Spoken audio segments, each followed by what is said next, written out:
independent thoughts, independent life. This is Chad Benson. 97% of the hospitalizations in the country for COVID are unvaccinated people. It never occurred to me after 3 highly effective vaccines were developed in under a year that we'd have difficulty getting Americans to take the shots. But that's obviously where we are.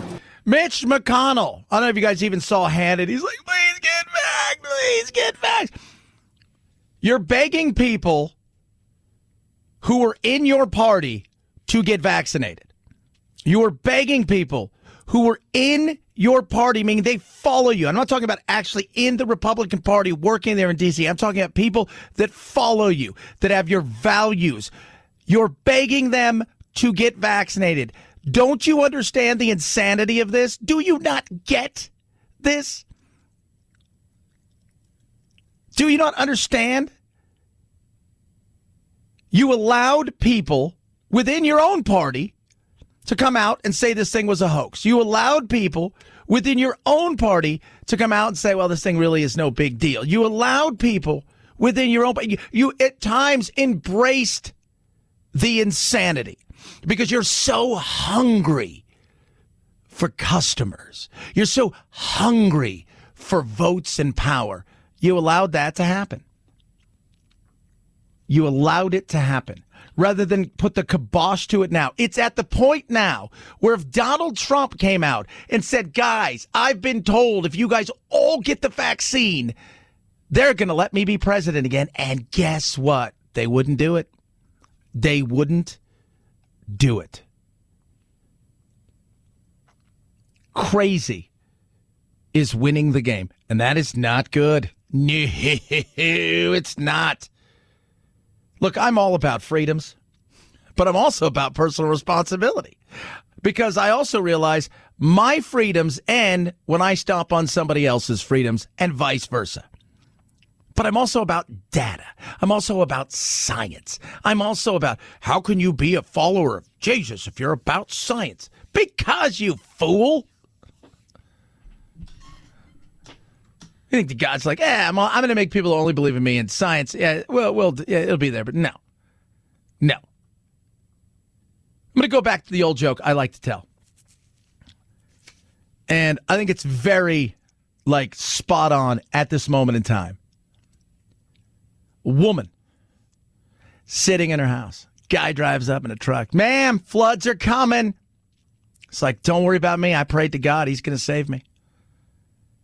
Floods start to come. It's coming up in to the house. All of a sudden, the waters are rising. Guys come up on a boat. Ma'am, hop on in. We're here to save you. We're here to save you.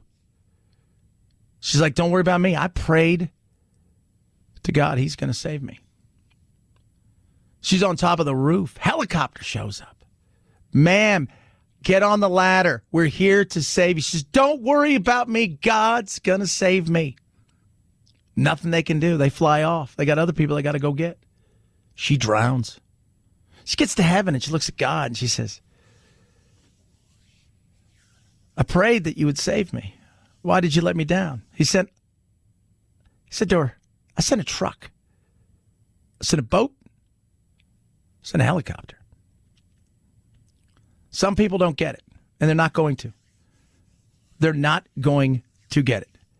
It is nuts. I'm never saying tell somebody. I always say this. You do what you do, that's fine.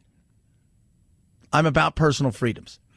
But if your thought process is, I'm not doing this because I'm going to become a magnet or I'm going to become a chicken or grow a tail or explode or be controlled by the government, you're insane. You are insane. And I say this with some authority, as you all know, as a result of being a polio victim myself and being very aware that it took 7 decades to come up with 2 effective polio vaccines. This was done in under 1 year. These shots need to get in everybody's arm as rapidly as possible, or we're going to be back in a situation in the fall that we don't yearn for, that we went through last year. Yep. And you're starting to see it. Places are starting to subtly say, look, if you got to go inside, everybody's got to wear a mask, right? Like they were out, but now we're back in. Places in some areas. Here in Arizona, the largest employer, Banner Health, has over 52,000 employees. Essentially, they've just said, hey, if you're not vaccinated, you can't work here anymore. Take us to court. We've already seen it. And guess who won? The employer. You're not vaccinated. And they don't just have hospitals. They work with the elderly. They do a lot of different things. This is where it's at. Begging people, please get vaccinated.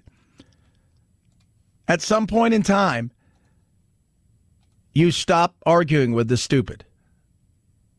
When you argue with somebody smart, the worst case scenario for your argument is you learn something new. When you argue with the stupid, you get nothing out of it but frustration. 323-538-2423 at Chad Benson Show is your Twitter. Tweet at us. Text the program. Speaking of that, I don't know if you guys saw the Rand Paul and the feisty Fauci, as Mr. Anthony, our producer, puts it here. It was quite entertaining. They went at it toe to toe, mano a mano. Dr. Fauci, knowing that it is a crime to lie to Congress, do you wish to retract your statement of May 11th where you claimed that the NIH never funded gain-of-function research in Wuhan? Senator Paul, I have never lied before the Congress, and I do not retract that statement. This paper that you are referring to was judged by qualified staff up and down the chain as not being gain of function. Take an animal virus and you increase its transmissibility to humans. Right. You're saying that's not gain of function? Yeah, that is correct. So it starts there, right? Like it starts there, and then they start to get it going. And remember, we're fighting over something about how did this thing start. That's a fair thing to ask, right? And Fauci and Paul, they got something. They go back a while. There's a little bit of uncomfortableness there already, right? Fauci knows a ton about the medical world, hence the reason that he is Dr. Fauci. By the way, Rand Paul is also a doctor, but not the kind of doctor that Fauci is. They're separate practices. But it's not like you go to medical school and say, well, okay, you're only going to learn about this, right? So back and forth, they start to go gain of function. For those of you guys who know what gain of function is, essentially playing God with not vaccines, but viruses and creators. So you're creating stuff that you think will be potentially the virus of the future, something that mutates from animal that's able to get into human. You're trying to get ahead of it. Therefore, by getting ahead of it, you feel if this pandemic pops up or epidemic at that time pops up, you will have a quick insight to it so you can develop vaccines fast. The issue is, did this start in a lab and jump outside of the lab based on the fact that it was either leaked or somebody leaked it on accident because they got sick and decided to go to a place where a lot of people were, and boom, away it went. And Senator Paul, you do not know what you are talking about, quite frankly. And I want to say that officially. You do not know what you are talking about. You get NIH, one person. Let's read from the NIH definition of gain of function. This is your definition that you guys wrote. It says that scientific research that increases the transmissibility among mammals is gain of function. They took animal viruses that only occur in animals and they increased their transmissibility to humans. How you can say that is not gain of function? It is not. And that's tough. I mean, if you're Fauci, where everybody on the left goes and they stop at where you do not know what you're talking about. But the reality, that's the NIH. That's what it is. I just explained it to you.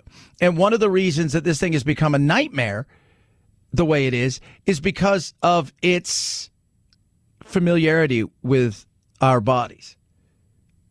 Normally, when something jumps from animal to human, it takes a while to understand, to get the feel of it before it has a chance to jump to another human. That takes a longer process. This didn't have that. This jumped from human to human as if it already recognized so much of what we're about as a host. That's why people had serious questions about this. and Wuhan? And did you fund it? Now, again, these two guys go at it. It's personal. And you can tell it's personal based on, remember going back months where it's like, why are you wearing 3 masks in here? It's very much theatrics. And so much of it is because that's politics.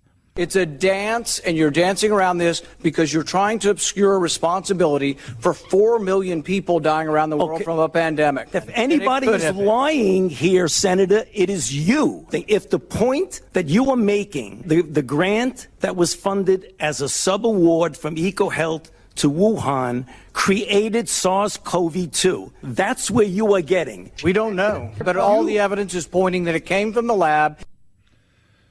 And that's a fair question to ask. Right? All the evidence kind of is pointing to that.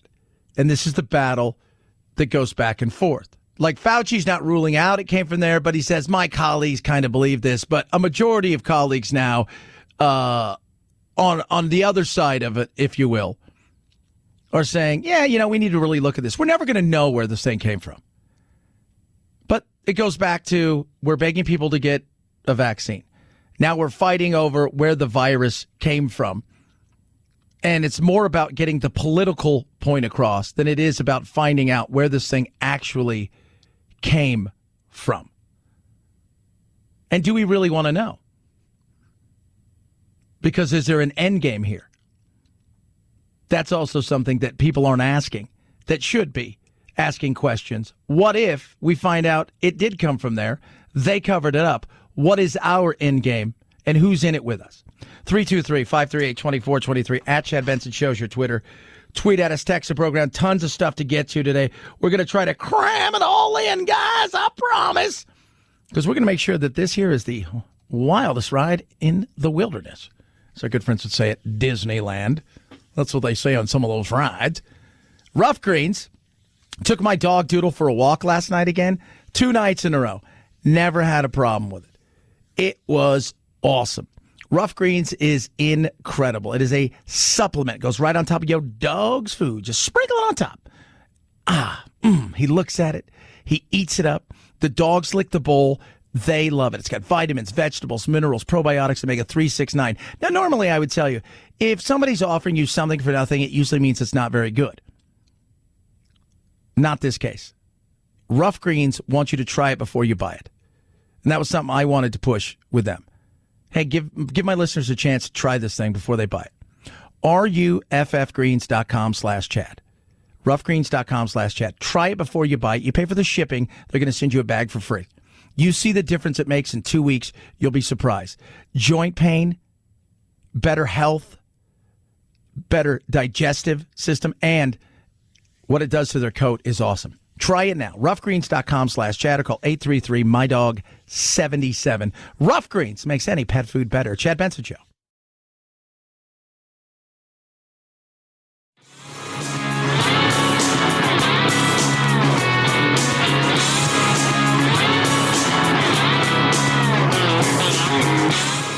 You stink like fear and white male privilege to me.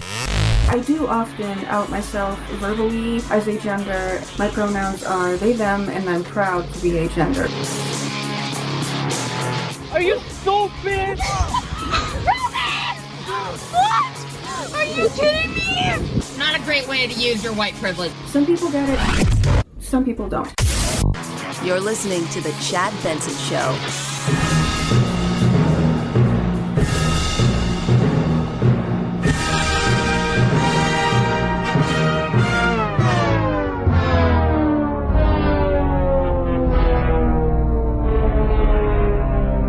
The CEO of the Games refusing to rule out canceling them last minute as COVID cases are on the rise. 79 accredited individuals, including athletes, now testing positive. And with just days to go until the Games officially open. The head of the Tokyo Games now saying they could convene 5-party talks to decide an action plan if there is a spike in cases. Oh, my goodness me. What a disaster. What a disaster. By the way, the Olympics have started. I always have to remind people. So yesterday, like the team games. So not where they're individual events, but the team side of stuff that requires several days of games. You just don't, you play one day and then you go and you do another qualifying stuff. It's those events have started. Softball started yesterday. The women's soccer team trying to defend their gold medal. They got thumped today by the Swedes, 3-0 in front of a whopping nobody. In front of a whopping nobody. This is a disaster, an absolute disaster. And on top of that, remember, it cost money to put this on. With just days to go until the games officially open. The head of the Tokyo Games now saying they could convene 5-party talks to decide an action plan if there is a spike in cases. So if there's a spike, 5-party action plan. I mean, everybody coming together to talk about this. But let's remember, again, it costs dollar bills, yo. With billions of dollars at stake if the Olympics are canceled outright. The games soaring to $15.4 billion, with some experts saying the actual cost could be more than $20 billion. 22 is what I'm hearing. That's a lot. That's a lot of dollars, yo. It's a lot of dollars. All that being said, they awarded the games, I think, to Brisbane in 2032. So congratulations. Here's your crap show. Enjoy it. It's not very nice, Chad. On the other side of things, sports in America. Booker, who takes a three. No good. Tucker with the rebound. The Suns are not going to foul. It's been a 50-year journey. Wisconsin, we've got a room at the top of the world tonight. The Milwaukee Bucks are NBA champions. Let the celebration begin. Yep, let the celebration begin. Milwaukee, you are champions. Actually, it's pronounced Milwaukee, which is Algonquin for the good land. Beat the Suns last night. I got to hear about it all day today. So that went off without a hitch. The Olympics? $22 billion. What's that amongst friends? Have fun, Brisbane. Chad Benson Show.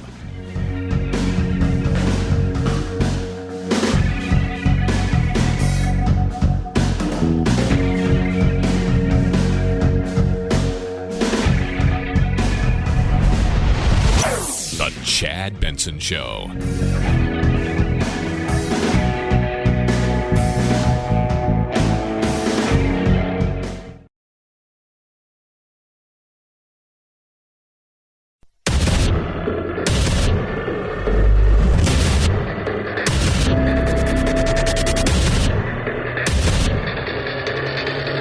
Independent thoughts, independent life.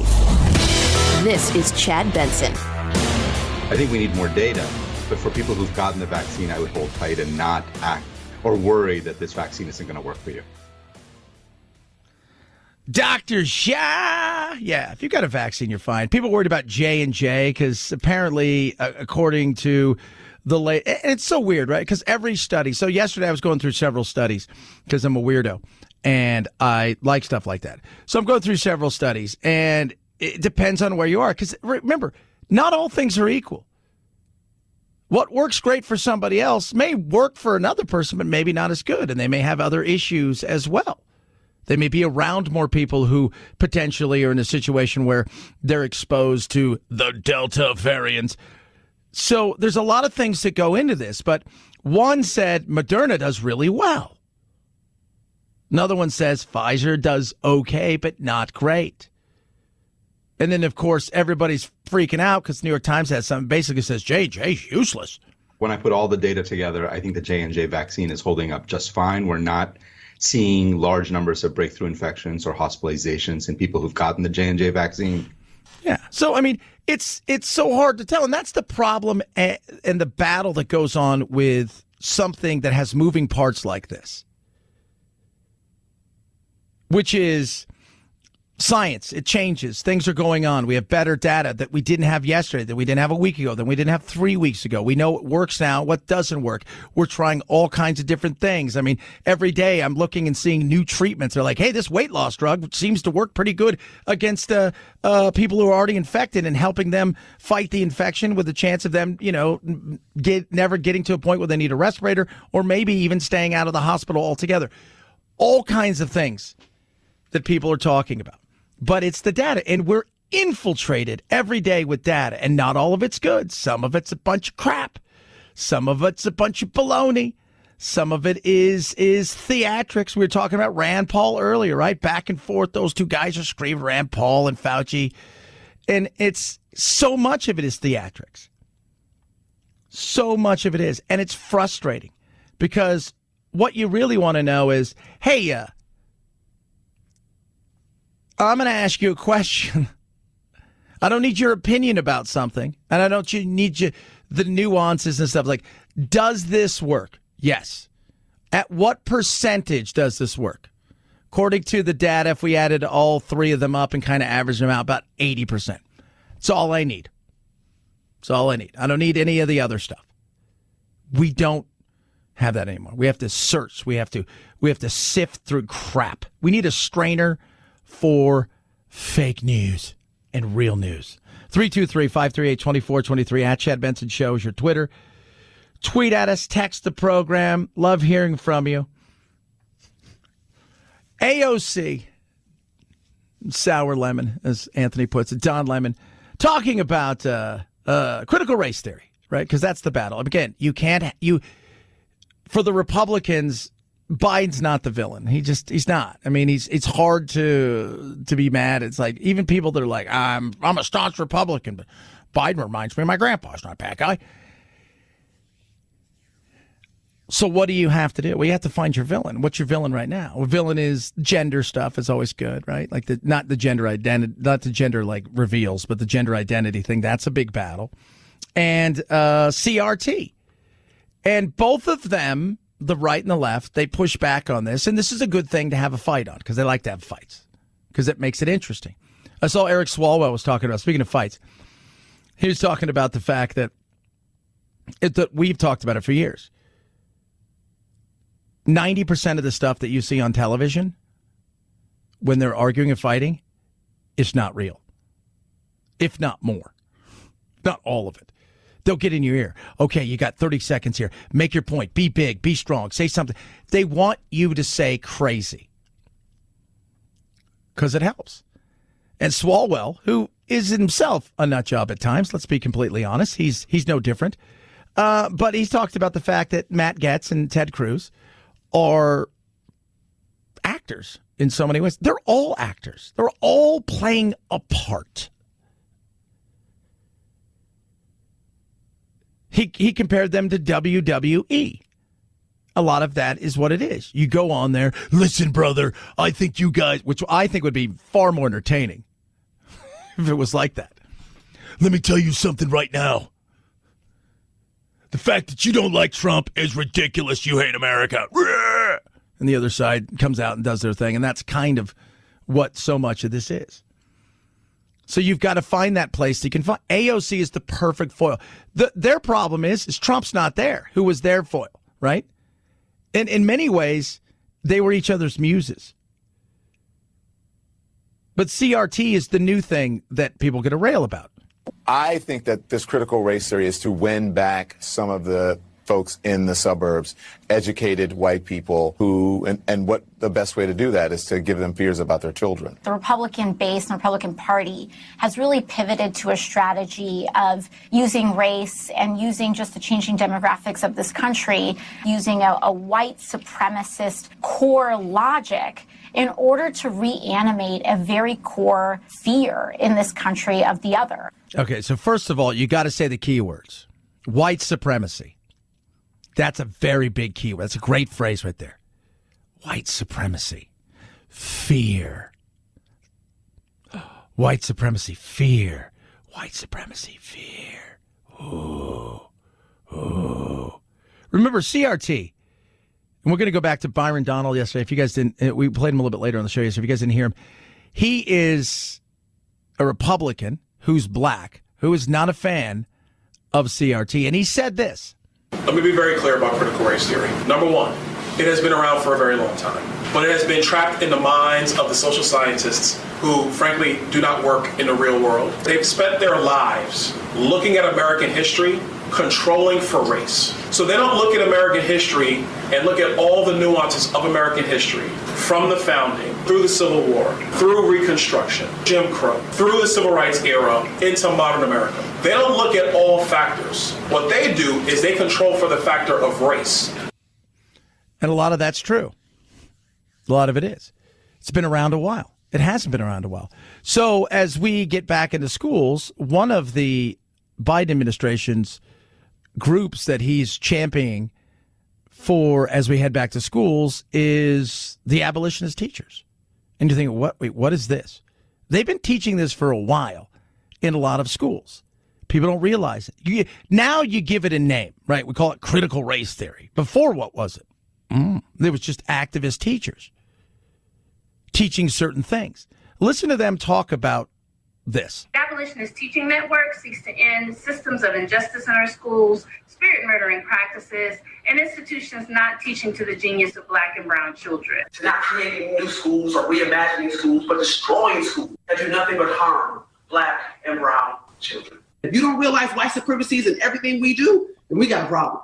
We hope to have our activists and residents all around the country, and they will go into schools or communities and do the work of dismantling. So it's about dismantling. Okay, so we're going to dismantle everything. And they've been doing it for a while. No, they haven't. I've been teaching now for 19 years, and I've been doing this work of completely disrupting systems in elementary schools and in school systems for those 19 years. And trying to help other white teachers trouble their internalized white supremacy and anti-Blackness. We're coming out with a K-12 educators toolkit called Lessons in Liberation. We're going to create a national database of anti-racist school counselors, therapists, and lawyers. We hope to have a national headquarters. When you think about these things, I mean, what have I said? I think we should learn everything. I got no problem with that. And sometimes it's not the material, it's who teaches it. Who teaches the material? If you have an activist over a teacher, just like right now, when I see a lot of these people on, in particular, white evangelicals who are totally against taking the vaccine, and you see some of the preachers that are out there. They're not preachers, right? They're not. They're activists, and that's what they're doing. This kind of stuff's insane. When you sit there and you're like, we're going to dismantle. Okay, you're going to dismantle. I'm always about reimagining education, but I think the way that they want to do it and the way I want to do it, it's two separate things. I want to teach for the future. I want to teach for success, and I want to teach with us to be the forefront of everything that goes on. And as we decide which way are we going to go, and the world says, are we heading towards China, or are we going to head towards America? As far as the way that we live our lives and stuff. Yeah. But this kind of stuff is about active. You're sending kids to school to essentially be indoctrinated. I'm not about that. I'm not. Who is? Some people. Some people are. I was watching a piece yesterday with Stoss. I'll see if I can find a little bit. But he was talking to somebody about how language is being used. And he asked him, who's doing this? And you know who does most of this stuff? It's upper middle class, college educated white people. For whatever reason, this is their thing. Whether it's LGBTQ, it's something that they feel that they need to take on. It's a hero complex that it seems to be that they have. But because of that and the language they're trying to control, that is a problem. And we need to address that. White folks, you all do your work, and then you come to us when you have done your work, and now we all are well together. Say loudly and clearly, reform is not enough. We cannot reform when the brokenness is in the foundation. Education cannot save us. We must save education. I want us to be feared. Yay. There's the problem right there. You know what we should teach in school? I'm going to tell you guys what we should teach in school. What we're missing. What should be the first few things we should be teaching in school as kids get older and start to understand stuff that isn't being taught, that I think would go a long way in helping us. 323-538-2423. We'll talk about that in a second. Raycon, best earbuds around. Love, love, love, love my Raycons. Wear them all the time. In fact, I'm doing a lot of editing, doing a lot of voice work and having to put stuff together. And let me tell you something, because I'll do, people ask me, hey, can you do this or can you do that? And I'm like, yeah. And then, some people, it's like they want a finished product. And so I like to go through, and having my Raycons is awesome. I like to listen a lot of my stuff at a very low frequency. Just don't want to hear. I just want to barely hear it. Because to me, that's how I do my best editing. And having Raycons that fit perfectly with a noise isolating fit is truly incredible. So whether you're working out, no matter what you're doing, you're going to have the best earbuds around. No snams, no wires. It's not a one size fits all. You get 6 gel tips. So you choose the right one for you that fits your ear. You get a 45-day happiness guarantee. And the charging case is incredible. You can get up to 4 full charges for your earbuds. Right now, get your Raycons. Save big. They start well under $100. Get an extra 15% by using this. BuyRaycon.com/Chad. BuyRaycon.com/Chad. BuyRaycon.com/Chad. Chad Benson Show.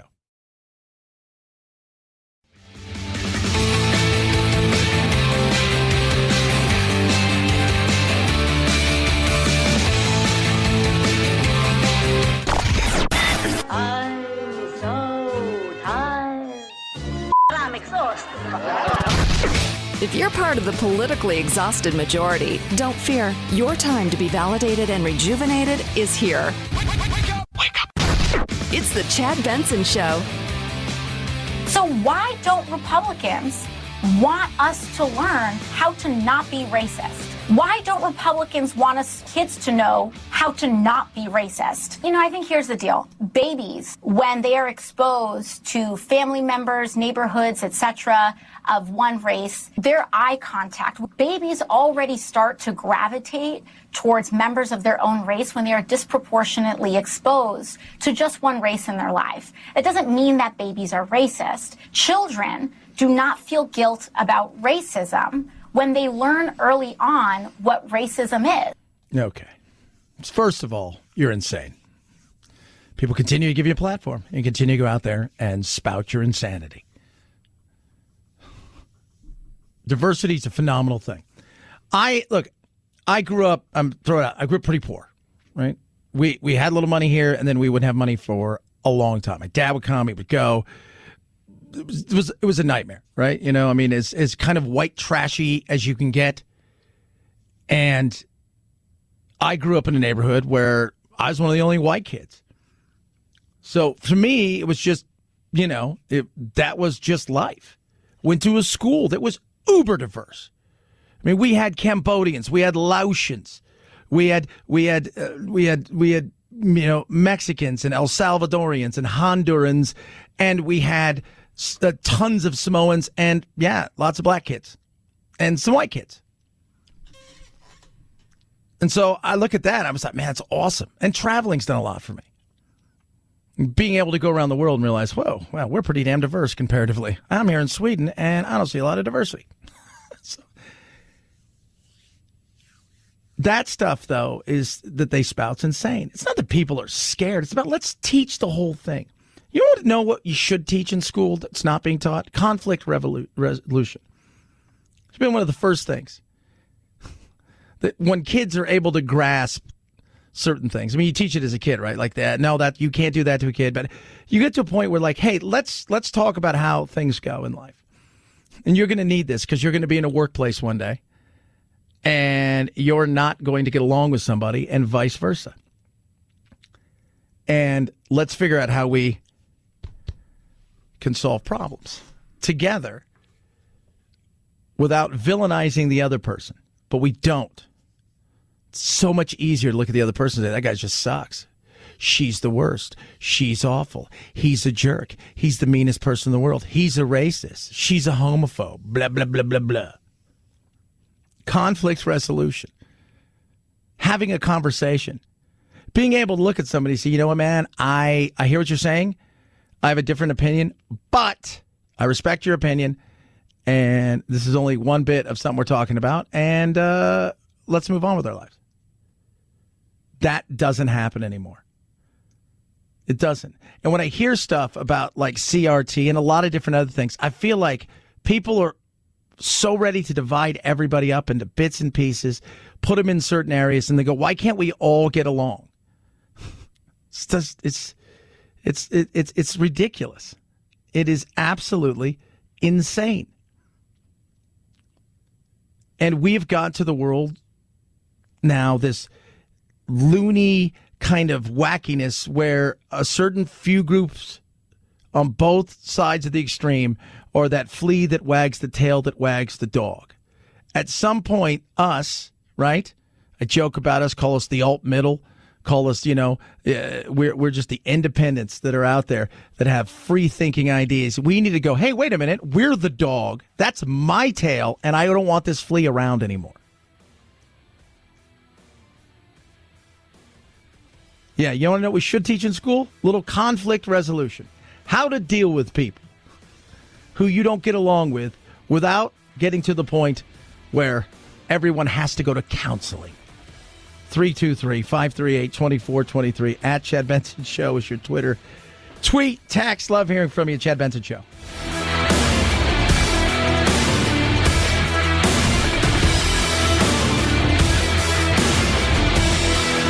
This is the Chad Benson Show.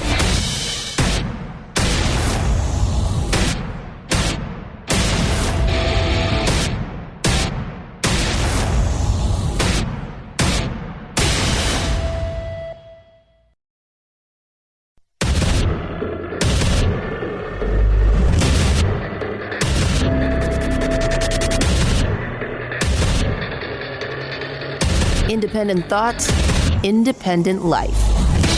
This is Chad Benson.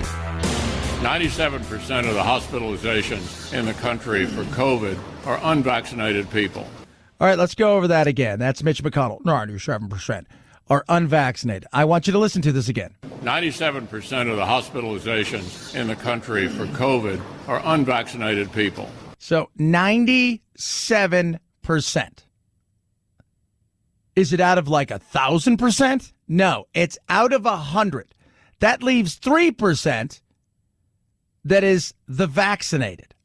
Continue, Mitch. It never occurred to me after 3 highly effective vaccines were developed in under a year that we'd have difficulty getting Americans to take the shots. But that's obviously where we are. Yes, it's where we are. It's where we are. Why is that? You want answers? I think I'm entitled. You want answers? I want the truth! You can't handle the truth! Truth is, it wasn't some master plan to get rid of Trump. It wasn't some master plan to control you. It was something that got out of a lab more than likely or potentially had some amazing opportunity to jump from one human being to another human being after it jumped from an animal to a human being, and magically this thing was the recipe that needed to spread like wildfire. But within a year, we came up with a vaccine. Not one, not two, but trace. That's 3 for those of you who don't speak Japanese. Oh, that's Spanish? Spanish. 3 effective vaccines with very little side effect. Oh, there's plenty of side. No, there's not. I don't feel good for a day. My back hurts. I got a bit of a headache. But Chad, some people die from this. Settle down. Settle down. We are trying to get, in many cases, not all cases, some people have a very valid reason of why they can't get vaccinated. My little brother, his doctor's like, don't do it. Why?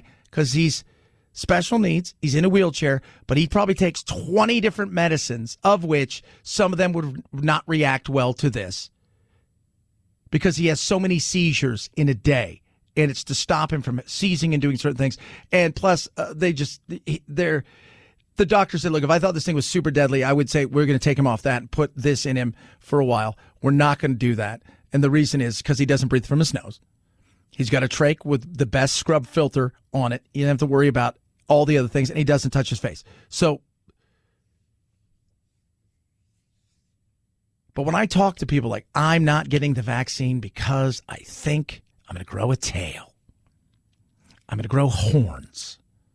I'm going to get controlled by the government. That there's a microchip in it, that it's going to be following me around everywhere. Enough. I'm all about freedoms. Don't take it. But if you're not taking it because you're tied into some insanity, that's not good. If you're not taking it because you're like, you know what? I want to give it a little bit longer before I decide to take it. I want to give it some time to see exactly what these things potentially might do in the long term. That is an understandable thing. Or you're saying to yourself, you know what, Chad, I've already had it.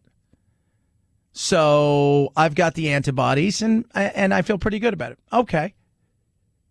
But the fact that we have to beg people, please take this thing. Other people around the world would die to be in our position, but we can't get out of our own way. And here we have it. The continual fighting over things like masks. Here comes that battle again. Who's ready for fights at school boards? Raise your hand. I didn't think so, but they're coming. Oh, yeah, they're coming. Who's excited about that?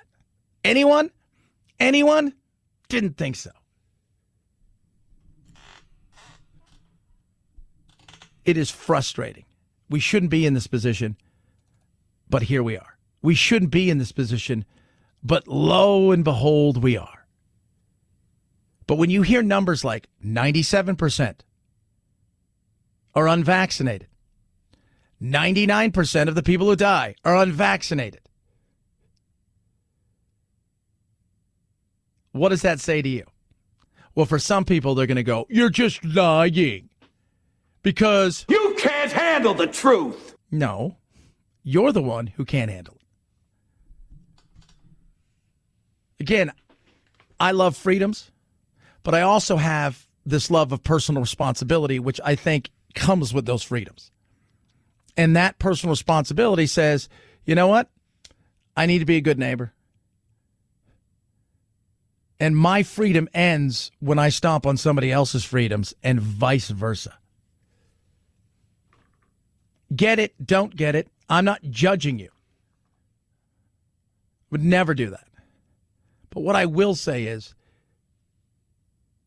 if you're serious about looking at things and saying to yourself, what's best? What can I do to not prolong this? What can I do that will protect me based strictly on data and numbers? I don't get it. I have compromised lungs. For me, it was a very calculated decision that I thought was right for me, smart for me.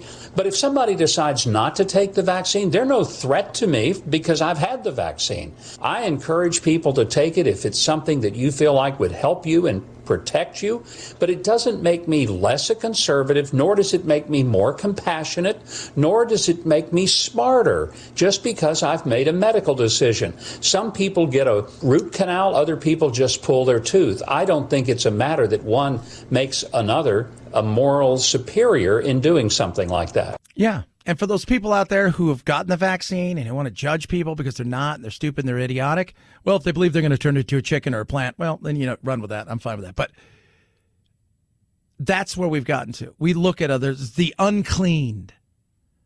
Oh, you're unwashed, unclean. Yeah, I know who you are. You're the unvaccinated. And the other people over there going, I know better than you do that your liver's going to fall out in 3 weeks. You, sir, are the fool. You do what's best for you. But if you're going to do that, you should have all the facts. You should have all the data. But unfortunately, in this day and age, even if you give people all of that, in many cases, they will not believe it because they will not trust it. And have I said over and over again about this, leading the horse to water. Can't make it drink. In many cases, it's all about experience. And some people are going to get, 99% of people are going to get this, and some will feel bad. Few will go to the hospital, and some will die. It's sad that you just can't have this conversation. That's a real conversation based in reality. And I don't think we should treat anybody any differently. But I have a sense that in the coming weeks and months, we're going to be back in a situation again where we're looking at, a decent amount of people that are getting sick. And we're all going to say, I wonder who's sick. Who do you think is sick? Well, let me check. There's 70,000 people tested positive for it, and some of the hospitals are full. Are they all vaccinated? No, about 1.5% are vaccinated, and some of them have comorbidities. They're struggling along the way. So what's the other one? Well, the 98.5% are unvaccinated. Nope, don't get it. Don't get it. 323-538-2423 at Chad Benson Show's your Twitter. Tweet at us, text the program. Love hearing from all of you. The Olympics are here, I guess, is kind of what's happening, I think. Maybe. I don't know. Is there going to be sponsors? They are huge Japanese names. We're talking Panasonic, Fujitsu, Toyota. Massive deal for Toyota to do this. Certain things they're doing, they're trying to put on a brave face and not sending their CEOs to the opening ceremony, for instance. A lot of the companies are not doing that because they say, well, spectators aren't allowed to go, so we don't want to be seen to be benefiting. But Toyota is also cancelling all their Olympic-related advertising. I think that just shows how they're looking at this long term. Yeah. Big time. And the Japanese people are not thrilled. The Olympics they kicked off yesterday. So the opening ceremonies are Friday. But the Olympics in earnest started yesterday. You have team games. So the U.S. women's national team played their first game against Sweden. Sweden beat them. Bit of an upset. Yeah, our softball team played. They won. So we've got, this is it. It's underway. And they're still saying, you know what? We could bounce out of this by Friday. There's a chance. The Japanese people are not thrilled. National sentiment is so totally against these games. There was a poll, I think, on 58% of people saying they still were dead against these games. 68% don't believe that it can be held safely. That is not something you're going to win with. If 68% of the people think this is just going to be a nightmare, and you've already got like 80 people tested positive, even if you try to control it in a bubble, think about this. You're bringing people together from all over the world. We look at us, we're fighting over vaccines. Now, some of the athletes have and readily so, have said, I'm not sure I want to take these things because I don't know what's in them. And like we're looking at J&J and all these things, and our people can look at it and say, okay, we know what's in these things. But a lot of these other countries, they've got their own vaccines. And trust me, the last thing you want to do is work for a long time and then find out, I've tested positive for something that I didn't know I had because I thought I was doing something right. And that's if they even have vaccines. So some of these people are going to come there, they're going to get this virus, and they're going to take it back to their country. This is a disaster. And Brisbane got the 2032 games. So congratulations to you, Brisbane. Aw, they were the only ones who bid. That's what they're doing now. It's like, do you guys want it? Yeah. All right, congratulations. What did we want? We got the Olympic game. I don't want the Olympic Games. Those things are awful. 323-538-2423 at Chad Benson Show's your Twitter. Tweet at us, text the program. My Pillow has towels. Oh, see the way I did that? Very subtle. Quiet. Towels. They've got them. They're not lotiony. Amazing cotton. Normally it's $110 for these. You're going to get them for $40. 6-piece towel set, 2 bath towels, 2 hand towels, and a washcloth 2-pack. Proprietary technology, highly absorbent. It's amazing, right? Soft to the touch without the lotiony feel. Made with cotton grown right here in the USA. Available in all kinds of colors and sizes. Machine washable, 6-day money-back guarantee, 1-year limited warranty. They got tons of deals on the Giza Dream Sheets, all of their stuff, the MyPillow, and everything in between. Right now, go to MyPillow.com to take advantage of this. Use that promo code Benson at checkout. MyPillow.com, promo code Benson. MyPillow.com, promo code Benson, or call 800-983-4975. See MyPillow's 6-piece towel set for only $40. Promo code Benson. Chad Benson Show.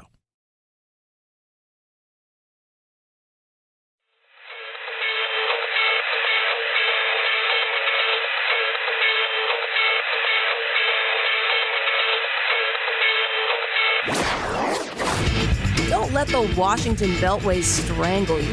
This is where the exhausted majority comes to refuel, realign, and reevaluate.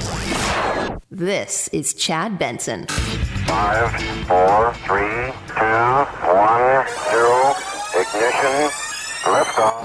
Now it's time to find out what's trending. What's trending? Yeah, what does that mean? I mean something, right? Like it's trending on the old internet. What's trending? Let's find out what's trending. We'll start over Twitter. Milwaukee. The Bucks are trending. Why? Because they won last night. The Milwaukee Bucks, which is Algonquin for the good land, beat the home of the rising sun, Phoenix, 105-98 to win 4 in a row and take the series 4-2. No doubt who the MVP was. Giannis Antetokounmpo, the Greek Freak, as they called him, was exactly that last night. 50 points. 50 points he threw down. Oh, my Lord. Yep. Women's soccer, Group G. The Olympics kicked off yesterday, at least the sporting side of it. The COVID and the will they have the Olympics side, probably till Friday they'll still be discussing that. But the U.S. women lost their first game since January 2019. They were beat 3-0 by the Swedes, by the Swedish football team. Businesses are starting to ask customers they've been vaccinated against COVID-19 without fearing legal repercussions. And some are doing it. In fact, we have a business out here that is essentially saying if you show us your vaccine card, you can sit inside. If not, you have to stay outside and dine in the outdoor patio, which it's 104 today, which is not bad. So feel free to do that. Head on over to Google. Number one search thing in the last 24 hours, easy NBA Finals. 10 million searches. The Havana Syndrome. U.S. intelligence community conveys a new panel to probe the Havana Syndrome, where they were playing certain frequencies that were causing ear damage and other things to people that we opened up a... What did we open up? Oh, yeah, an embassy. Dumbassery. What were you thinking? They did something bad? The Last Duel. That is the new Ridley Scott movie. That is trending. I watched the trailer for it. It looks pretty good. It's got Adam Driver in it. It's got, the usual Bastin suspects. You got Ben Affleck and Matt Damon. And it looks... it's just hard to see them as... How should I say this? Serious thespians. Do you know what I mean? The Last Duel. Right, because I look over and I'm like, that's Kylo Ren, and he really doesn't. There's not a lot of range there. He's either really sad or miserable. Those are his ranges. And then when it's like this is supposed to be some period piece, and I'm just like, Dolly Parton's trending because she recreates her Playboy shoot for her husband's birthday, and still rocking it. By the way, Dolly is 75 years young. 323-538-2423 at Chad Benson Show is your Twitter. Imagine this. You go to the Olympics. It's your dream. You get there, and they say, yeah, guys, we have a problem, and it has nothing to do with COVID. Chad Benson Show.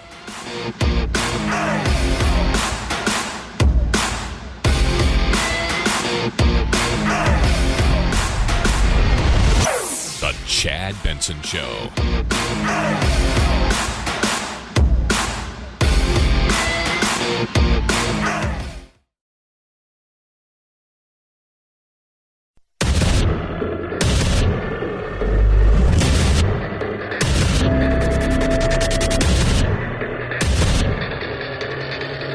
Independent thoughts, independent life. This is Chad Benson. The hospital in Houston is reporting its first case of the Lambda variant of the coronavirus, a strain shown to be more transmissible, first discovered in Peru last summer. But doctors say the biggest concern remains the highly contagious Delta variant, which now accounts for 83% of COVID infections. So we've got the Delta, and now we have the Lambda. We lambda, and Omega move. Wait till they show up. It's going to be nightmare. So we got monkeypox. What if this happened to you? What if you got the Lambda and monkeypox? You're like, oh, jeez. If you don't know what monkeypox is, it's they apparently have a case in Texas. They got a case in Texas of monkeypox. What's that? Is that like chicken pox but monkeys? That's crazy. Yeah. Even if we found something that's highly contagious, and if you don't take it, you explode once you catch it. People are like, nope, not going to do it because I know that this isn't real. None of this is real. Can you believe that we are still fighting over things like masks, things like, oh, should I wear a mask? Shouldn't I wear a mask? No, we want to stop wearing masks. But even when it happened to be a situation where they were asking people to do it, even though, yeah, did it offer all the protection that people wanted? No. Was it everything that they said it was going to be? No. But we fought over that. Now we've got vaccines.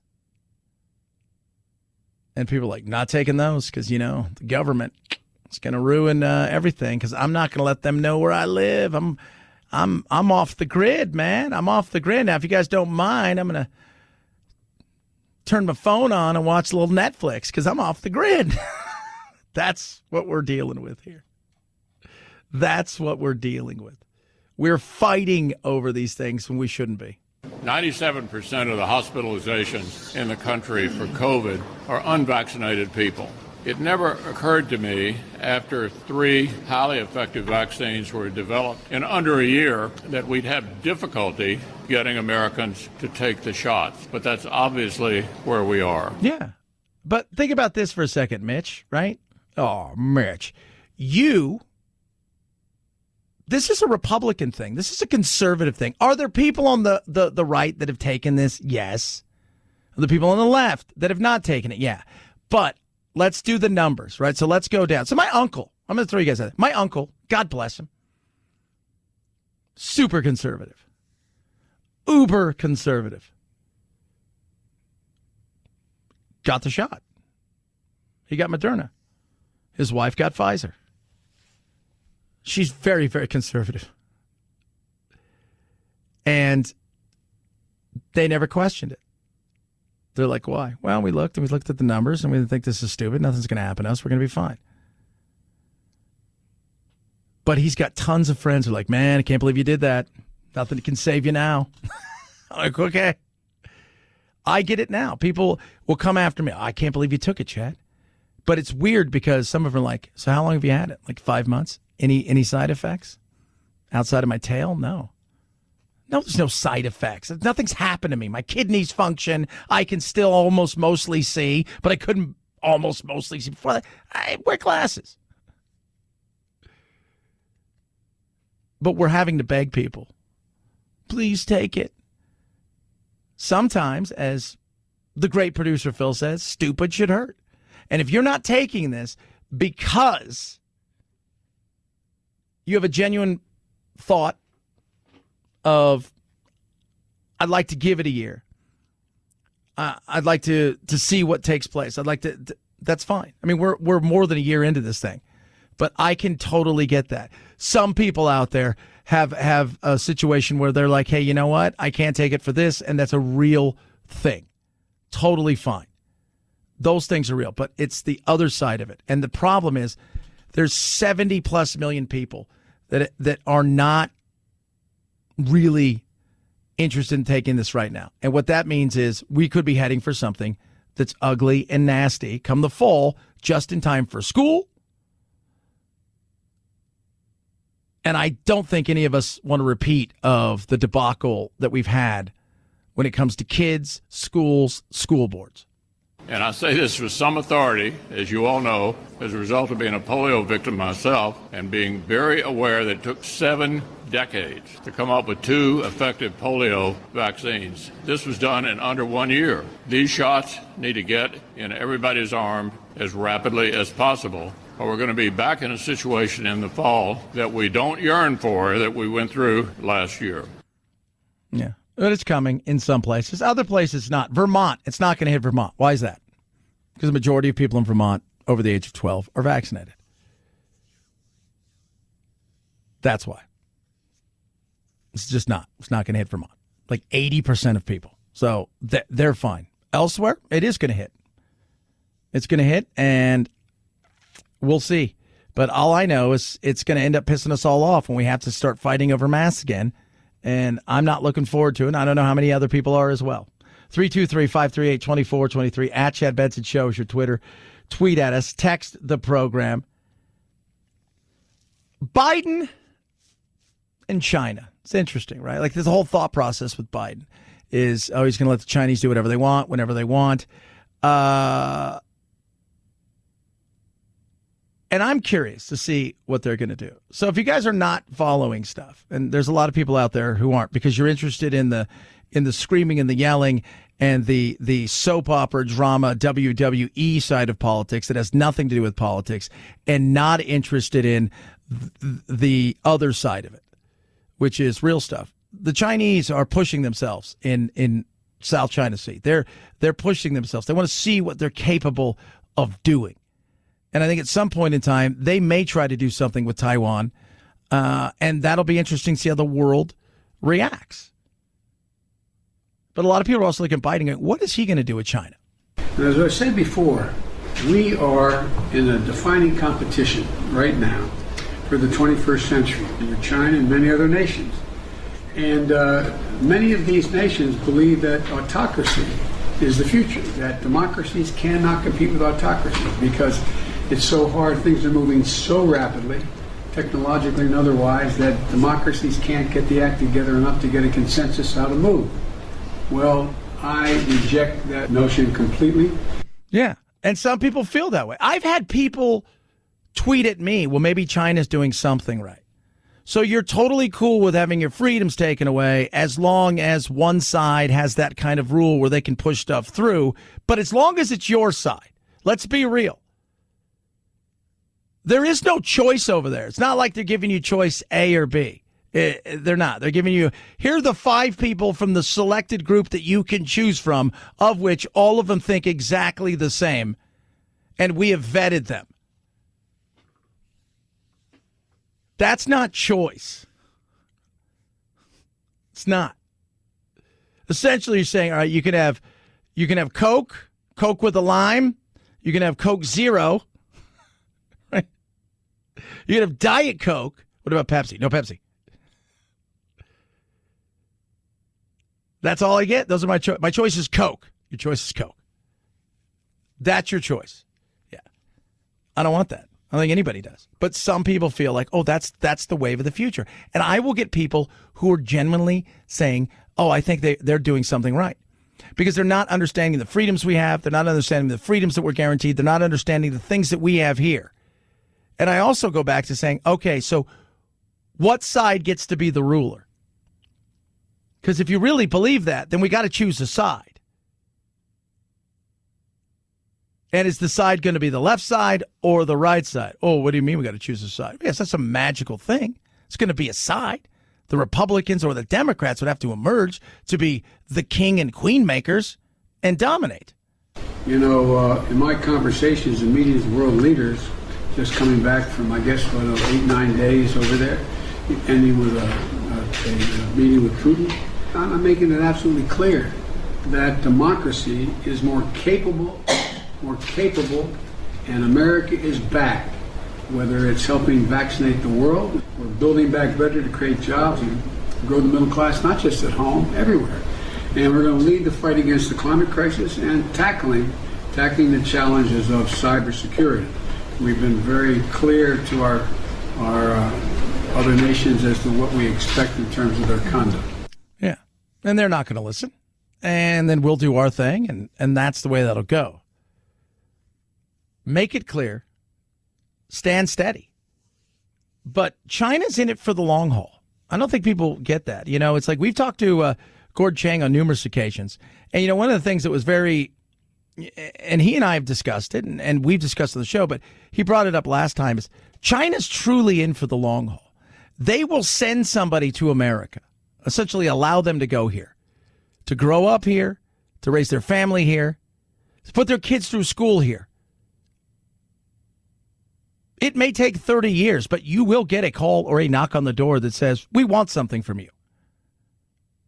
Because they're in it for the long haul. It's not everybody, but there is a lot of that. They're in it to win it. And they're doing it in subtle ways. This is Ashton Kutcher, talking about social media, but also talking about China. And I think that most people believe that there is media manipulation happening and misinformation campaigns happening, just not through their sources. And I think that that's wrong. And I think we're about to face a reckoning in that particular domain, going to probably change what social media looks like in the future. Yeah, and that's happening. And who does China have right now? A massive, huge grip on kids around the world because of TikTok. I see a massive regulatory battle on the horizon for a company like TikTok that is powered by ByteDance, which is one of the most powerful AI engines in the world in China. If I'm China and I want to create a problem in that area of the world, specifically a naval problem, I would probably want to utilize TikTok in order to influence minds of Americans in a anti-US propaganda, anti-Taiwanese propaganda effort in order to make any kind of war from the United States extraordinarily unpopular. Yeah, but here's the beauty of that. What will China do? That I don't know. But their Navy compared to our Navy and our military is a joke. We are so far advanced and ahead of them. That's the reality of it. But just because you have the tools, if you don't use them, or at least have the threat of using them, then it doesn't matter. What Sun Tzu say? When you're weak, act strong, and when you're strong, act weak. We'll see. 323-538-2423 at Chad Benson Show. Twitter, tweet at us. Raycons, best earbuds around. Love my Raycons. Wear them all the time. I got a bunch of editing to do later. I got a bunch of voice work to do. And as I put all my pieces together, I listen to my Raycons. I listen through my Raycons. I have other headphones when I do this because I'm not Bluetooth capable here on these machines. But when I go to do my editing, I do it all off my workstation that is Bluetooth enabled. And I love it. Seamless Bluetooth pairing, which is great. Incredible fit because I get 6 different gel tips that go in my ear to choose the one that fits perfectly. 45-day happiness guarantee and the best case around for charging. Gives you up to 4 full charges with your earbuds. So once it's charged up, you take your case with you, put them right in there, and away you go. Right now, take advantage of these amazing deals they have at Raycon. They start well under $100. You will not be disappointed. 45-day happiness guarantee, 1-year warranty. BuyRaycon.com/Chad to take advantage of it. BuyRaycon.com/Chad. BuyRaycon.com/Chad. Chad Benson Show.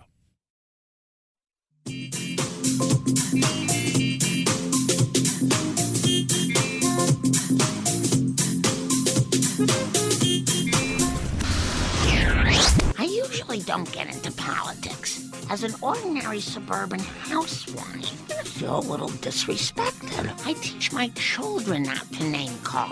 You are a blabbermouth! Come on, man. Guys, can we please keep the chatter to a minimum? Chad Benson. The pandemic prompted live performance stop took a serious bite out of the music industry's bottom line, but Taylor Swift did okay. She tops Billboard's list of 2020's top music earners with $23.8 million on the strength of her Evermore and Folklore albums. Rapper Post Malone's second on the list, though half of his $23.2 million came from pre-pandemic live shows. The Beatles even made the top 10, 51 years after their final studio album. Yeah, they're still making dollar bills, yo. Still making dollar bills. It's pretty good money because but it does show you something. How much now it's about the live performances for these artists. Now, this isn't writers and people own catalogs and who, they make money as well, and some of it's ungodly at times. But you heard, Post Malone, a good majority of his money was made off live shows. That's where it was like, this is where this goes. Because the music industry, if you get taken in by the music industry now, and you're in the music industry world, and you're like, I want to be a singer, and you sign, you're not going to see too many Bay City Rollers anymore. I mean, that stuff goes on in K-pop and J-pop, where it's a franchise. They've taken Menudo to a whole new level. What do you mean? They've Menudo the soup? But here, it's like, if you get taken by, you kind of know what you're getting into now, right? Like, you're going to give me some money, I'm going to go make an album. You're going to take all of the money from the album sales till you recoup it. Then in some way, shape, or form, I'm going to get a half-ass split. But then I'm going to go on the road, sell my merch, do a bunch of different things. And eventually we can have another chance to do it, renegotiate, and it'll be much cleaner. And that's kind of the way it goes. And the industry knows, too, I'm going to put a bunch of money into you. But you're an investment. And the difference between you and everybody else is you're the kind, and other investments in life is these are more long-term, throw some money at it. If it works, great. If not, bye-bye. Because for every band that makes it,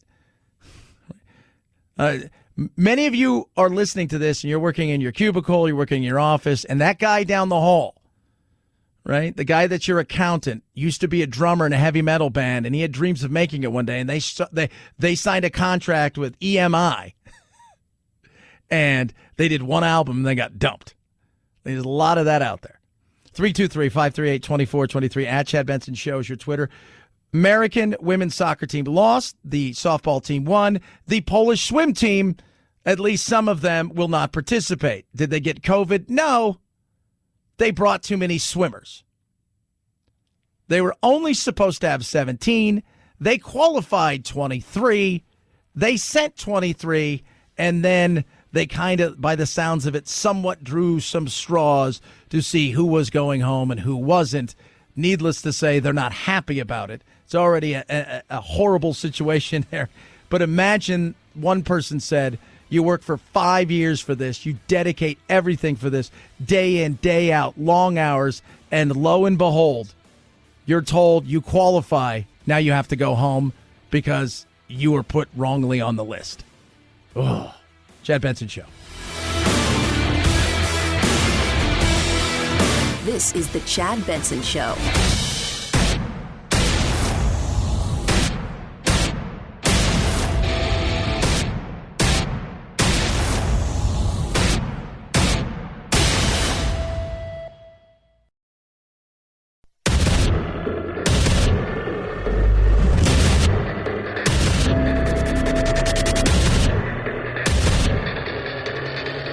Independent thoughts, independent life. This is Chad Benson. Ding, ding, ding, ding, ding, ding, ding, ding, ding, ding, ding. Ladies and gentlemen, boys and girls, non-binary individuals, and friends of all ages. In one corner of the ring, I present the anti-vaxxers and the non-mask wearers. In the other corner of the ring, I present the vaxxers and maskers. Both of them come sanctimoniously into the center of the ring and get ready to fight as we talk still about COVID. If your kid is under 12, If you're in a hot spot, it's pretty reasonable to be wearing a mask indoors. If you're in a place with very few infections, I don't think masks are as necessary. Thank you, doctors. Yeah. But it's coming.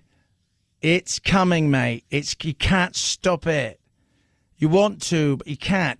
Now, we are 6 weeks behind on average the UK, meaning, and I'm not talking about fashion and stuff or music, but we're 6 weeks behind based on what we've seen in the past of when something goes from there and then eventually it arrives on our shores in whichever way and the spread is gone. So the UK, let's just take it the USA COVID numbers. Yesterday, the U.S. COVID numbers take a peek. 37,975 is our 7-day average. We had 62,000 new cases. June 30th, we had 12,000. See where we're going with this? June 13th, we had 6,700 cases. It's grown. The UK, let's take a look at them. Remember, the UK is a little bit smaller than we are. A little bit smaller, and they're going for it. Their 7-day average is almost 46,000. So we're in for another rush. We're in for something. Now, we've done a pretty good job vaccinating people, but we haven't been as good as we should have been because we have something that stands in the middle of that, which is called politics. And based on politics, we can't seem to get a lot of stuff done in regular times. Now you throw this in that has nothing to do with voting, and it all to do with the fact that we've turned everything into a political battle of red and blue, and you're treading on my freedom, and you're going to turn into a vegetable if you take that, and your kidneys are going to fall out, and then if you don't take it, you're going to die. None of those things are true. Yes, if you don't take this vaccine, you're probably at some point in time going to get sick with COVID virus, and more than likely you're going to survive it. But the people that are getting sick and dying, we know exactly who they are. 97% of the hospitalizations in the country for COVID are unvaccinated people. So let's go over that again. 97% of unvaccinated people, according to Mitch McConnell, and everybody else are people who are unvaccinated. About the same, if not more, of the people that are dying from it. So while you may survive, some won't. And some of those people are on borrowed time anyways. If they got a really bad flu, they're going to pass away. But this is going to prolong the nightmare. And as we head into the school season, which I'll let you know this. I don't know. Producer Phil, when do you guys go back to school? When are the kids heading back to school there? Do you have any idea? No, none at all. Some of our schools start today. Today. So the mask fight, the chaos, all of that stuff is about ready to double ramp up. And after what we've been through for the last 18 months, you would think we would say, let's get a shot. 97% of the hospitalizations in the country for COVID are unvaccinated people. It never occurred to me after 3 highly effective vaccines were developed in under a year that we'd have difficulty getting Americans to take the shots. But that's obviously where we are. Yep. Mr. McConnell, you're correct. Because people don't want to, because they've made this political. They're not doing it because you said so and everybody else is, and that means that you're trying to control them and they value their freedom. I value my freedom as well. But here's the thing about freedom. Comes with some personal responsibility. It does. It comes with personal responsibility. Meaning I'm going to take care of mine, and I'm going to do all I can to make sure that the freedoms that I enjoy, that I protect, but I don't want to tread on your freedoms, and I hope that you respect that. Some people don't, and it goes both ways. But it's frustrating. Science, data, doesn't matter what you ask people. People, it's the sign of the beast, right? It's the mark of the beast. You're going to be trailed by the government. Now they have you. I go back to this. If you believe the government is very interested in you, it's like, we got to get this person. Like, yeah, this is the person right here. If you believe that, and that they have the capabilities, microchipping, of doing all of these things because they're specifically wanting to spy on you and your husband or your wife and your fat mom and everybody, if that's what you think, what chance do you really think you have at all? They want to, they would. They have. Just different ways. But enough. Now, if you have a genuine, I don't really want to take this thing because I'm worried that it's not tested enough. It's not really been approved. It's got emergency authorization, and I'd like to give it a little bit more time. And you have real, genuine, okay, I get that. That's one thing. But the insanity of it all, and we don't need to fight over it. If you don't want to get it, fine. But if you're not getting it because you think somehow your freedoms are being taken away and somehow that you think this is a giant hoax or somehow that you think that this thing is, people always tell me, oh, Chad, well, it's the flu comparison. Well, the difference is I'm going to go back to this. If the difference between this and the flu is if one person has the flu and they go to a room with 100 people, there's a chance that 1 or 2 people may get the flu. If you take this into a room, there's a chance that it could be 20 or 30 people that get the flu. So even if it was less deadly, based on the amount of people that would get it, it becomes more dangerous. It's a numbers thing. And I know data scares folk. I have compromised lungs. For me, it was a very calculated decision that I thought was right for me, smart for me. But if somebody decides not to take the vaccine, they're no threat to me because I've had the vaccine. I encourage people to take it if it's something that you feel like would help you and protect you, but it doesn't make me less a conservative, nor does it make me more compassionate, nor does it make me smarter just because I've made a medical decision. Some people get a root canal, other people just pull their tooth. I don't think it's a matter that one makes another a moral superior in doing something like that. Yeah, and he's right. You shouldn't gloat or think down upon people. Well, you can laugh at people if you think, well, I'm not getting it because...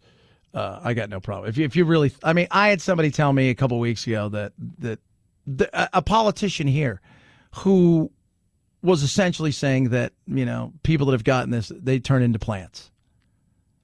We can't, there's nothing I can say to you at that point in time.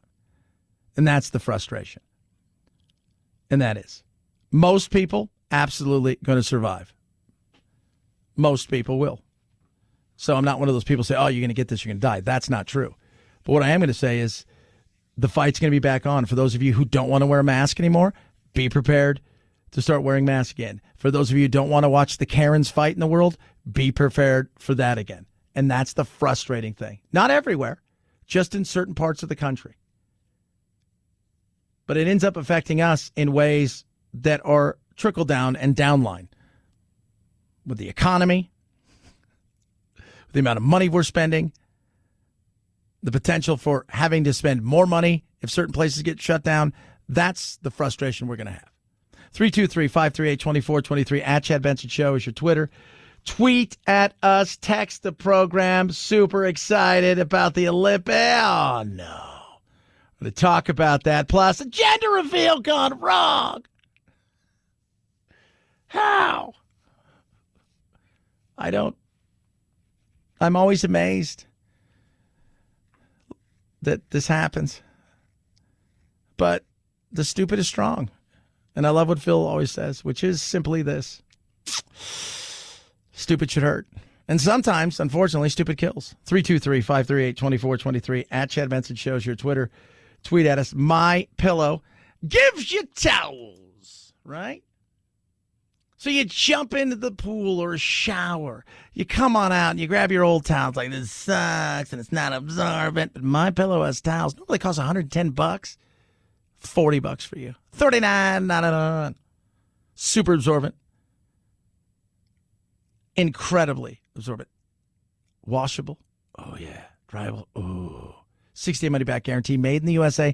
And the cotton right here, proprietary technology to put this thing together is amazing. So you get two of the big towels, right? You get the washcloths and the hand cloths. It is awesome. You will love the luxurious feel of these. They've got great deep discounts on all of their products. Take advantage of it right now. And again, these are normally $110. You're getting it for $40, $39.99. Get it. 60-day money-back guarantee. MyPillow.com, promo code Benson. MyPillow.com, promo code Benson. MyPillow.com, promo code Benson. Chad Benson Show.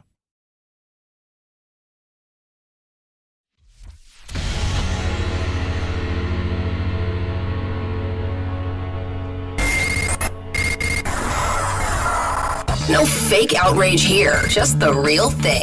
The Chad Benson Show. It didn't look great there. At one point, we were 7-5, struggling a little bit, as the president alluded to. But we found our rhythm. We got on a roll. Not a lot of people, think that we could have won. And in fact, I think about 40% of the people still don't think we won. I understand that. You understand that, Mr. President? I love it. I love it. Tom Brady yesterday, meeting with Biden and the rest of his Bucks teammates, taking just kind of a shot at the fact that 40% of Republicans, God knows how many of them, don't think that there was actually a loss by Trump. They still believe that Trump won, and in some way, shape, or form, it's all going to come back, and that he's going to be proven the winner, and they're going to reinstate him. Which there's nothing in our Constitution, nothing that they're going to be able to do. But some people, like with the vaccine, it doesn't matter what you show them. And even if you show them something from somebody they trust, they probably won't buy into it. And that's sad. And that's a sad, sad, sad thing. Speaking of sad,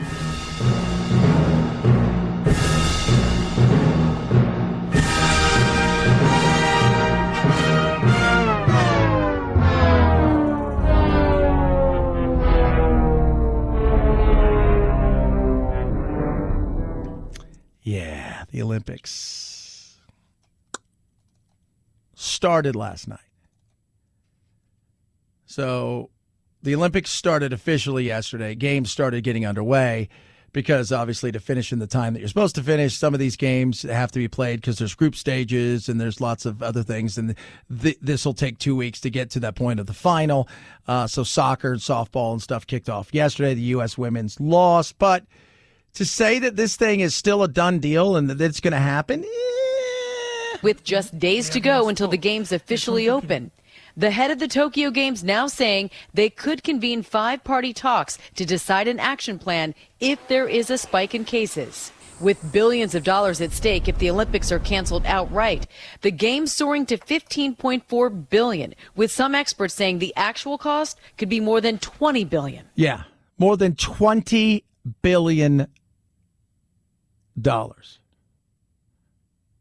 It's not coming back. And on the other side of things, some of the biggest Japanese names in products, names that are synonymous worldwide,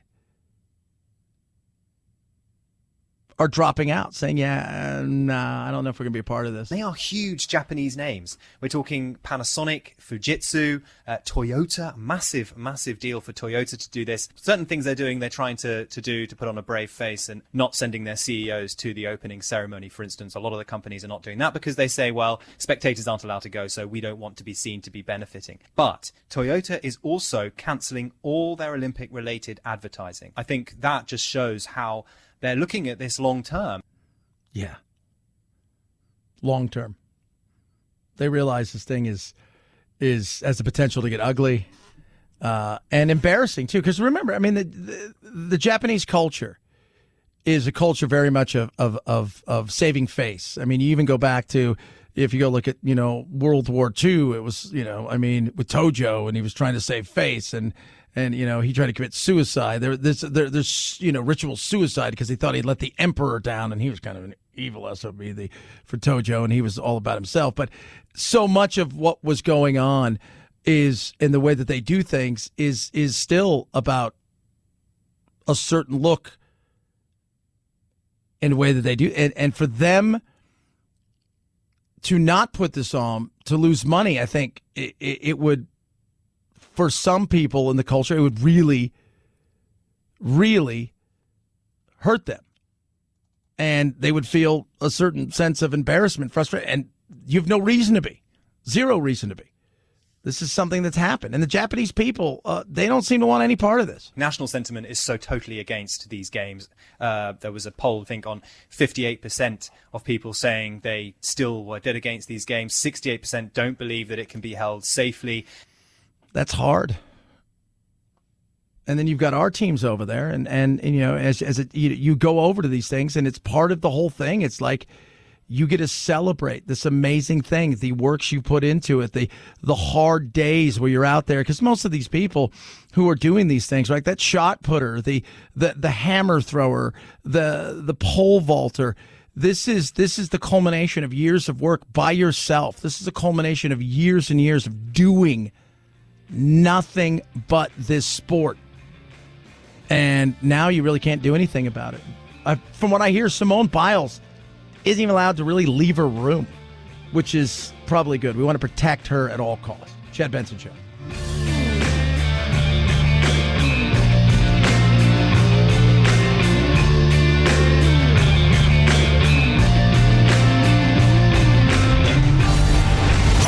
The Chad Benson Show.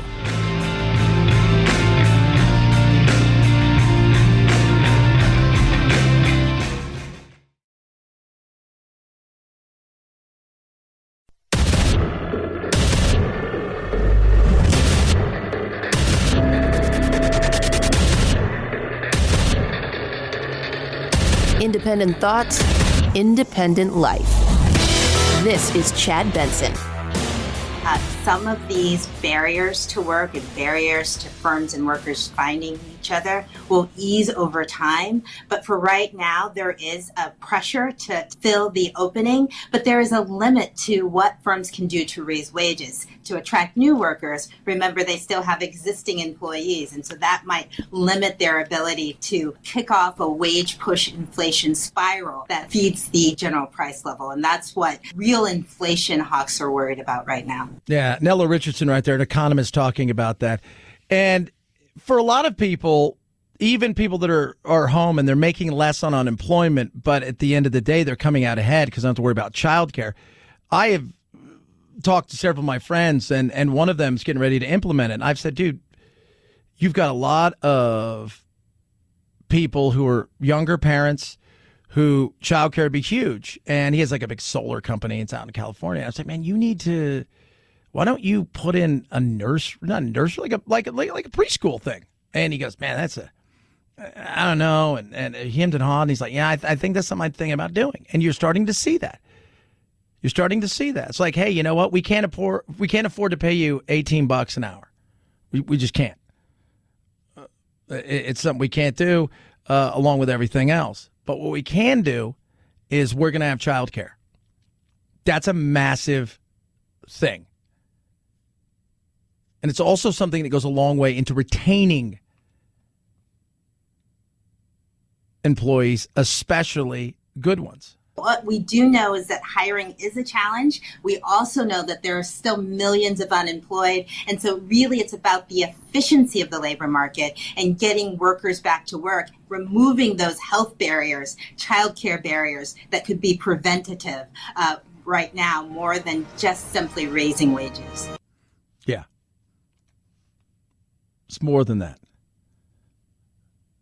Especially for a group of people right now that are going through all kinds of different things, right? They've had to take time off work to take care of their kids. Last year they had to rotate husband, wife. They were able to work at home for a little while, then they had to go back. They didn't have childcare. They did have childcare. Then schools were canceled. Then they weren't. All of those things start to add up. And in a day and age where you're trying to figure out how to get employees, What are some of the things that you can do? In fact, one of the big restaurants here, one of the things that they're doing is they're getting rid of some of the more complex meals that they create because it was taxing on a lot of the employees because they just didn't have enough. And it's taking away things. So it's an amazing thing to see what businesses will do and some won't do. And when you think about the future and you're thinking about attracting people, it's not just about the compensation that ends up in your paycheck for a lot of, especially a younger generation. It is other things that they're looking at. And it's not just about wokeness, right? It's not. In fact, we've had a couple of our salespeople who wanted to continue to work at home full time, and they're like, the place across the street's going to offer me something, and that's what they've kind of made that effort to do. Totally understandable. And right now, it's an employee marketplace. If you're a good employee, if you are shown to be somewhat capable, you're not a drooler, there is a good chance you're going to work and be able to get a lot of what you want. 323-538-2423 at Chad Benson Show is your Twitter. Tweet at us, text the program. I always find this interesting. J.K. Rowling, for those of you guys that know, she created a book and a character, Harry Potter novels. She is, I don't think she's conservative in any way, shape, or form, but what she is she's a woman. And she is very proud to be said woman. And over the last several years, they've tried to cancel her because she has talked about what it is about being a woman, and that if you transition, doesn't make you a woman. You may believe that you're a woman, but there are other things to go with it. And of course, everybody wants to cancel her. And it's kind of funny, the battle that goes on. And she has a lot of women that support her. She does. She has a lot of women that support her. And of course, a lot of people won't speak out because they're worried about cancel culture. And she has the likes of Ricky Gervais who supports her. He's very loud about it. And by the way, he loves to, let's just say this, he is a professional troll of epic proportions when it comes to trolling people who deserve to be trolled. And we'll talk about some of the stuff he did last week when it came to a trans activist. But the way that the press and activists have treated her is as though she's hateful and transphobic. And I often talk to people online, I mean, not the crazy ones who I just block, but the people who say, but isn't J.K. Rowling a transphobe? And I always say to them, can you quote anything she has said that is transphobic? And they never can. Now, in a situation like that, you would expect adults to revise their view and say, OK, well, since there's no evidence, then I'm wrong. But they don't. They double down. And that means that what we're dealing here is a kind of hysteria. Yeah. And that's exactly what it is. It's a hysteria of people coming after somebody and saying, hey, you say you're proud to be a woman, da-da-da-da, and then this group over here, and by the way, it's rarely ever individuals. It's usually a group that have some sort of designs on power and influence, and in many cases, it has very little to do with the group they're representing. Right? Like Black Lives Matter in spirit, yes, they do. And they have had a horrific time for many years in this country. Things have gotten so much better. But there are still issues like there is with everything else. So the spirit of it, you can say, yeah, I see that. I understand exactly what that's about. I can't get behind the group leaders. They're not representing you. And based on a lot of the stuff that we're seeing, they're representing themselves and paying themselves quite handsomely, which I have no problems with, but it's hard to say, hey, I'm a Marxist, and then you go out there and you're like, but by the way, check out my $5 million in properties. I look over there, and in so many times, it's like, you know what? I believe this. Man's a man, a woman's a woman, whatever. Oh, you're a transphobe. No, it's just my belief. I have the right to have this belief, just like you have the right to have yours. I will treat you with the utmost respect. All of those things, but that's just my belief. Doesn't change the way I feel about you. That's just my belief. Oh, Mike, you're transphobe. No, I'm not. She is getting attacked. She's getting death threats, and other threats. If you want to get a sense of the extent of the abuse that J.K. Rowling has received, there's a post on a website called Medium called J.K. Rowling and the Trans Activist, a story in screenshots. I would urge extreme caution for anyone who wants to look, but it collects a lot of the abuse she's getting. A lot of it is sexualized violence, rape threats, death threats, all these sorts of things. Incredibly misogynistic in nature. And what is I've never seen this level of misogyny. What's very clear is there is a contingent within the extreme trans activist lobby who have a very serious problem with women. Yeah. And it's crazy. And why these kind of things matter is because that's coming, in many cases, to an office near you,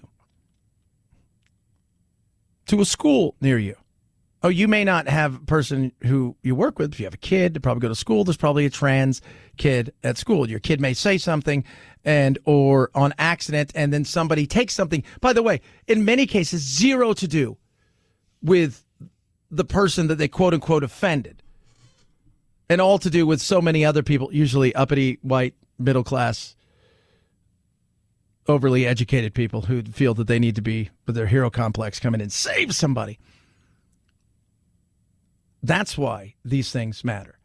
Allowing the very, very few to control things where we're already in a position where we're not saying stuff, that we're self-censoring. And we're not self-censoring because that's not in good taste. We're self-censoring like, well, I really believe this and I still believe it. And I don't think there's anything wrong with it. But if I do say something, I could get in trouble. That is not a good thing for us as a country and as a people. Is it born of a kind of frustration that here is a group of people, a small cadre of activists who are so conditioned, so used to getting their way, and here is somebody who is pretty much uncancelable. It's worth reflecting, I think, just how uncancelable she is. Here's somebody with the profile she has who's made a mint through books of some literary merit, kids love them, etc. Yeah. But who said, OK, I'm going to use my platform to be brave about grappling with this most sensitive of topics. Yes. And do I for a second think that she's transphobic? No. Do I for a second think that she has hate for no, I just think that she has her beliefs, and there's nothing wrong with that. And in some cases, these are the fights that happen with critical race theory, stuff like this, where people make something out to be bigger. It's not about the particular issue, critical race theory, trans. It's about the control of the language to try to control other people's thoughts.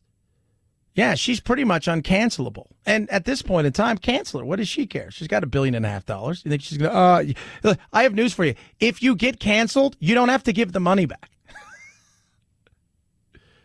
So it's not like, oh, wait, I got to give it back. No, you got to keep it.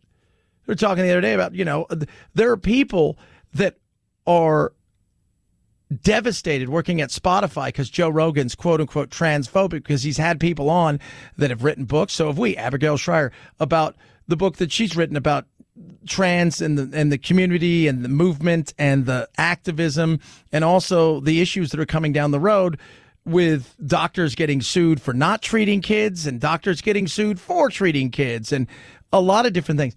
It's about the movement and the control that people are trying to get with that. That's the scary part of it. And it doesn't matter if we're talking about, red hair people, no hair people, trans people. Getting people to change themselves through the fear side of it to control them is scary. It's very scary. And I just love the fact that I don't think any trans person that's not an activist is going, Joe Rogan so hates us. I don't think so at all. I think if he had somebody on, he's probably had somebody on out of all the shows that was trans and probably treat him with the utmost respect like everybody else. That's why I keep saying, we need to teach in school how not to be butthurt and conflict resolution. So we don't have these things in the future where we're all trying to cancel each other or hide from being canceled.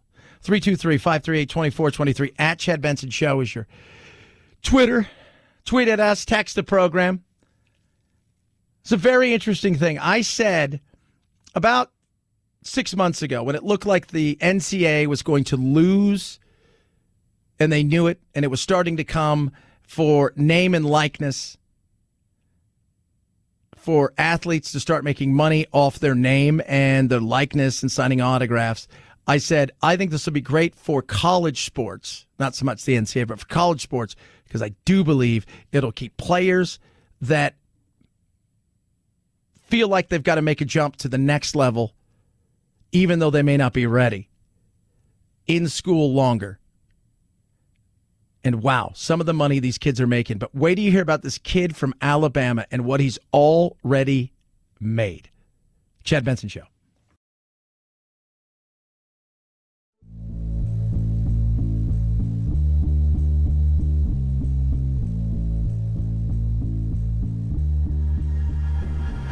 Hashtag me too. Hashtag immigration reforms. Hashtag help. I'm trapped in a hashtag factory and I can't get out. The Chad Benson Show. This is the Jaxera pride flag. Jaxera is a gender identity that's similar to being a girl, but it's on a completely different plane from the binary gender of woman. Jaxera is commonly understood as a feminine gender, but you don't have to dress or appear feminine in order to identify with the term Jaxera. The pink and blue on both ends of the pentagon represent the girl and boy genders, while the other colors in the middle represent the gender spectrum, and the green triangle is a visual representation of where Jaxera falls on this gender spectrum. You're just making crap up now. I'm sorry. You're making crap up. That's not real. That's not real. I'm sorry. It's not real. It's not. You know, it's not real. It's not. It's not. This is a Jaxera. Like, this is a jackalope. Right? Like, you know what's realer than that? A liger. That's what's realer than that. There you go. It's a Jaxera. That sounds like, hey, what kind of car are you driving? Oh, dude, you didn't hear? I got a new Jaxera. It's just like a circle with like 12 different arrows. It looks like people are practicing target practice, like arrows. This here's a pipe that represents a pipe. And over here, this is an arrow. This is feathers. It's like you're making stuff up now. This is not real. Sorry. This isn't it. And hey, I'm good with whatever you want to be, but I'm also living in a world of reality. If you think that you're what'd you call this? Listen to that again. As Jaxera? This is the Jaxera pride flag. How do you think you spell Jaxera? Is it J-E-X-A-R?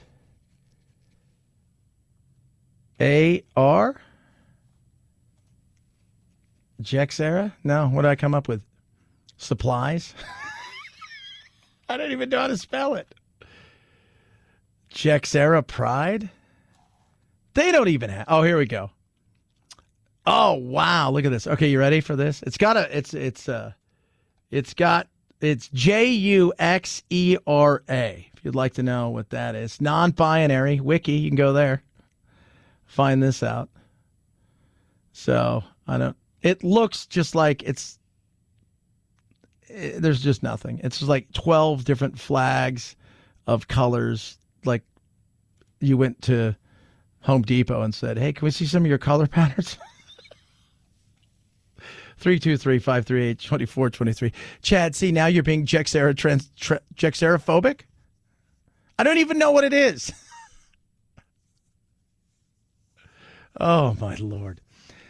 I said about 6 months ago or so, once you knew that the NCAA was in a lot of trouble as far as like being able to control the kids and their likenesses, right? Like, you're still not taking, the $100 handshake or, hey, the school's going to pay you $1 million to come to school. That's not going to happen. That isn't happening. But the control their likeness, right? To being able to have a YouTube channel and profit off it or sign an autograph and get, money for it. You knew that was the possibility that once they lost control, that, hey, some of these kids are going to stay in longer. Marku Maker, whose cousin Thon plays in the NBA, and I think his other cousin also plays for a G League team, he was a very interesting prospect. A lot of people thought he was going to go to the NBA, and he put his name in the hat, but he didn't hire an agent. He pulled out yesterday. One of the reasons is he doesn't have to worry about it now. The money and opportunity is there. Case in point, Alabama. Bryce Young, he's 19, went to Modern Day High School. He played sparingly last year as a redshirt freshman, has $1 million of endorsement money already. And by the way, they haven't even named him the starting quarterback for Bama.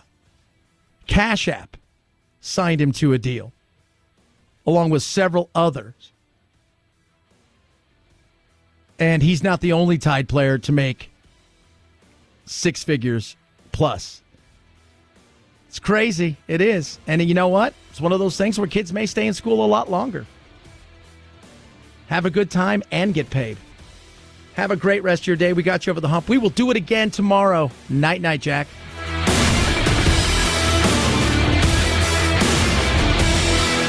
This is the Chad Benson Show.